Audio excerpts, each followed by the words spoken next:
تو میرے سامنے بھی یہ دو راستے آ گئے۔ ساؤتھ افریقہ میں ان دنوں میں کرکٹ کھیلتے تھے، وہ اپارٹھائڈ کی رجیم تھی، یو این کی سینکشنز تھیں، تو بڑے پیسے دیتے تھے ساؤتھ افریقہ کرکٹ کھیلنے کے لیے۔ تو بڑا مجھے پیسہ آفر ہوا کہ آپ ساؤتھ افریقہ آ کے کرکٹ کھیلیں، لیکن اگر میں کرکٹ کھیلتا تھا ان کے لیے تو میں ایک رجیم جو کہ ریسسٹ رجیم تھی، اپارٹھائڈ کی رجیم تھی، میں نے اس کو سپورٹ کرنا تھا، تو پیسہ تو مل جانا تھا لیکن عزت نہیں ملنی تھی۔ پھر جب میں کیپٹن بنا، پہلے ہی کیپٹن میں مجھے ایک ہندوستان کے کسی بکی نے آفر کیا کہ اگر آپ ٹاس کا میں فیصلہ بتا دیں تو آپ کو اتنے پیسے دیں گے، ان دنوں میں بڑا پیسہ تھا وہ۔ تو یہ یاد رکھنا کہ یہ ہر انسان کو یہ دو راستے، ایک شیطانیت کا راستہ ہے، ایک انسان کی عظمت کا راستہ ہے۔ ایک راستہ وہ ہے جو اللہ قرآن میں ہمیں کہتا ہے کہ نبی صلی اللہ علیہ وسلم کے راستے پہ چلو، ان کی سنت پہ چلو۔ وہ راستہ آسان راستہ نہیں ہے۔ کئی دفعہ جو آپ آسان راستہ سمجھتے ہیں وہ آپ کی تباہی کا راستہ ہے۔ تو آپ کو ہمیشہ یہ چوائسز کرنی پڑیں گی، اور یہ میں آپ سے بالکل، یہ جو شیخ رشید نے کہا، یہ بالکل آپ کی بات ٹھیک ہے۔ میں سمجھتا ہوں کہ آپ کو بھی جو تنخواہ ملتی ہے وہ کافی نہیں ہے، بلکہ آپ کو نہیں، ہمارے کتنے تنخواہ دار طبقہ ہے، کیونکہ مہنگائی بڑھتی گئی ہے کئی سالوں سے، تو اس کی وجہ سے تنخواہیں اتنی نہیں جتنی ملنی چاہیے۔ تو ایز آسان ہوتا ہے کہ چلے یہ راستہ لے لیں، پیسہ مل جائے گا، صرف ضمیر بیچنا ہوتا ہے۔ لیکن میں آج آپ کو یہ کہتا ہوں کہ قرآن میں اللہ نے واضح لکھا ہوا ہے کہ رزق اللہ کے ہاتھ میں ہے۔ آپ جو آپ حلال کی بھی کما سکتے ہیں، حرام کی بھی کما سکتے ہیں، لیکن قرآن میں واضح ہے کہ رزق اس کے ہاتھ میں ہے۔ میں نے اپنی زندگی میں دیکھا، اور شیخ رشید نے بھی اسی ٹائم پہ دیکھا ہوگا، وہ سیاستدان جن کو اللہ نے اتنا موقع دیا، ملک کے سربراہ بنا دیے، اور ان کے سامنے بھی یہ دو راستے تھے۔ وہ بھی حلال کی کمائی بھی کر سکتے تھے، اور بہت بڑی ایک عزت ہوتی ہے ملک کا سربراہ بننا، لیکن جس راستے پہ وہ نکل گئے، آپ کے سامنے آج وہ عبرت کا نشان بنے ہوئے ہیں۔ ان کے پاس آج اتنا پیسہ ہے، ان کو خود نہیں پتا کتنا پیسہ ہے، لیکن کبھی ہسپتالوں میں جا رہے ہیں، کبھی ملک سے باہر جا رہے ہیں، کبھی بچے باہر جا رہے ہیں، بچے باہر بھاگے ہوئے ہیں، کئی بچے کو جھوٹ بولنا پڑ رہا ہے باپوں کی چوری کو بچانے کے لیے۔ کیا فائدہ اس پیسے کا؟ یہ پیسہ اللہ کا عذاب ہے۔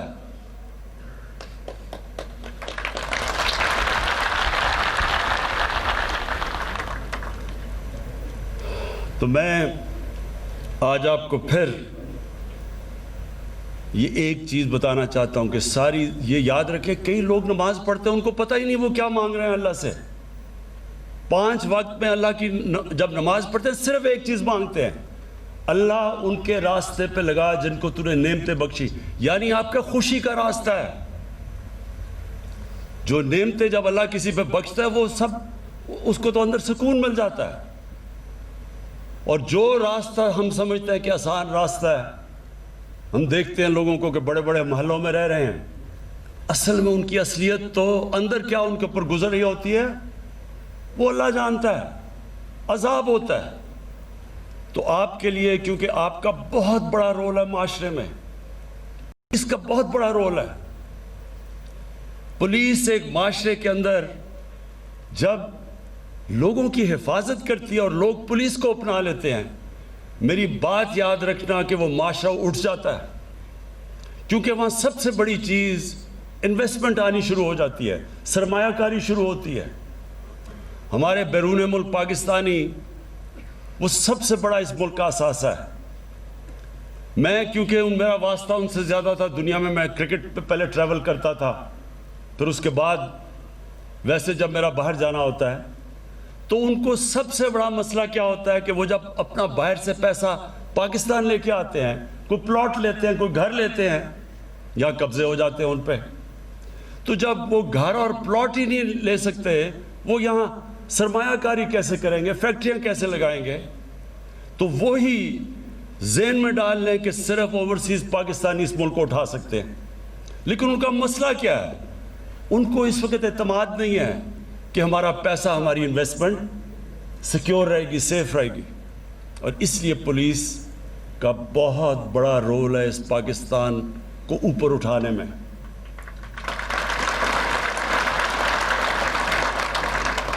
میں آپ کو آج سب سے پہلے تو یہ کہتا ہوں کہ جو آپ کی تنخواہیں پنجاب سے نیچی ہیں, انشاءاللہ میں ابھی آج جا کے بات کروں گا حفیظ شیخ سے.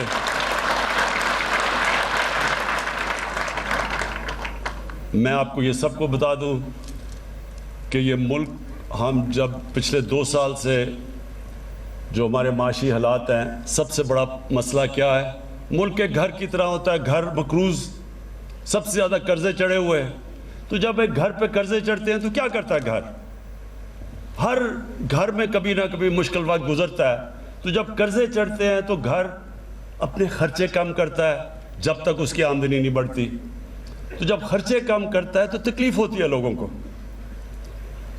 ہم نے بھی میں نے اپنے آفس کے, پرائم منسٹر ہاؤس اور پرائم منسٹر آفس کے 60 سے 70% خرچے کم کیے ہیں. ہم نے فیڈرل گورنمنٹ نے 40 ارب اپنی فیڈرل گورنمنٹ میں خرچے کم کیے ہیں. کیوں کیے ہیں؟ کیونکہ ہم نے بیلنس کرنا ہے, ہم قرضوں پہ گزارا نہیں کر سکتے. اور میں بڑے فخر سے آج کہتا ہوں کہ جو 2 ہمارے سب سے بڑے مسئلے تھے, ایک ہے کرنٹ اکاؤنٹ ڈیفیسٹ, یعنی کہ جو پیسہ ڈالر ملک میں آ رہے ہیں اور جو باہر جا رہے ہیں, یہ 5واں مہینہ ہے کہ وہ 17 سال کے بعد وہ سرپلس پہ چلا گیا.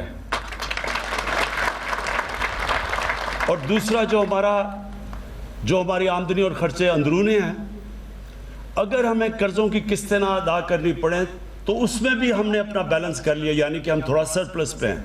یہ بہت بڑا 2 سالوں میں ہماری گورنمنٹ نے, میرے خیال میں یہ بہت بڑا کارنامہ انجام دیا. کوئی نہیں سمجھ رہا تھا کہ 2 سالوں میں یہ ہوگا. لیکن جب تک ہماری آمدنی نہیں بڑھتی تو ساری قوم کو کہتا ہوں تھوڑا صبر کرنا پڑے گا آپ کو, کیونکہ انشاءاللہ جس طرح آگے حالات ہمیں نظر آ رہے ہیں, ہمارے ملک میں اللہ نے سب کچھ دیا ہے, صرف ہم نے اپنی مینجمنٹ گورننس سسٹم ٹھیک کرنا ہے اور یہ ملک اٹھ جائے گا.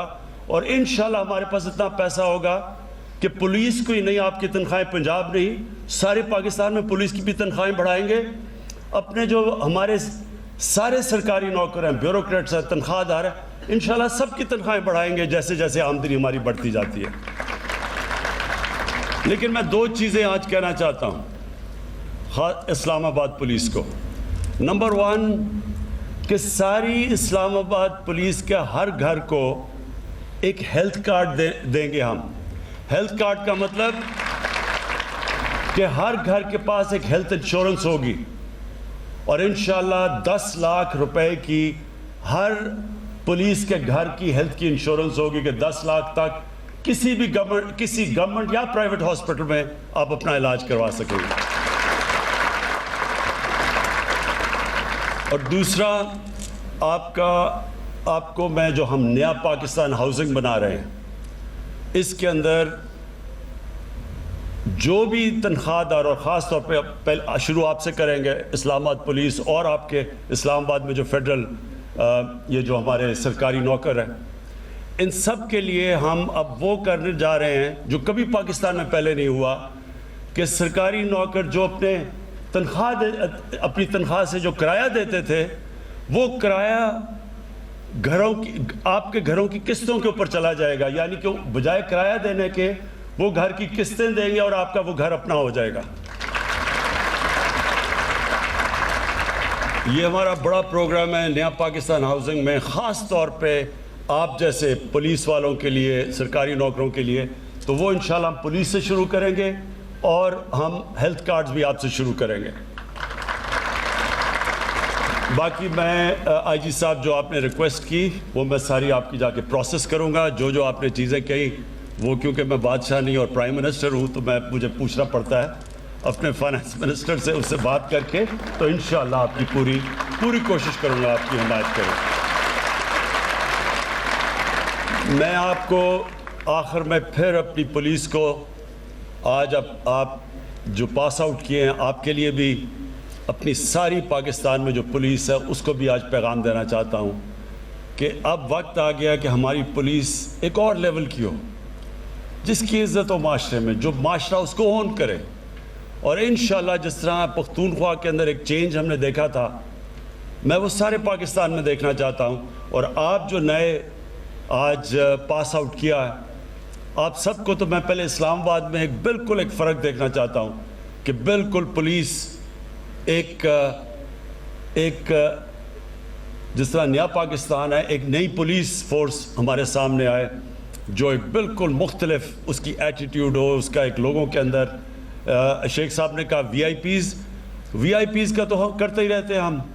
میں چاہتا ہوں کہ جو عام ہمارا شہری جو غریب آدمی ہے آپ اس کو وی آئی پی بنائیں, وہ آپ کے لیے وی آئی پی ہو, اس کی رسپیکٹ ہو. ایک معاشرے کی پہچان کبھی نہیں ہوتی کہ اس معاشرے میں وی آئی پیز کیسے رہتے ہیں. ایک معاشرے کی پہچان وہ ہوتی ہے کہ جو اپنے کمزور طبقے کو وہ معاشرہ کیسے رکھتا ہے. اور انشاءاللہ آپ کی ایٹیٹیوڈ جب میں دیکھوں گا اپنے غریب لوگوں کی طرف آپ کی ایٹیٹیوڈ کیسی ہے, اور اس کے بعد پھر میں اگلی بھی آپ کی پاسنگ آؤٹ پریڈ پہ آؤں گا اور آ کے پھر بتاؤں گا کہ ایک سال میں کیا فرق پڑا ہے. بہت بہت شکریہ.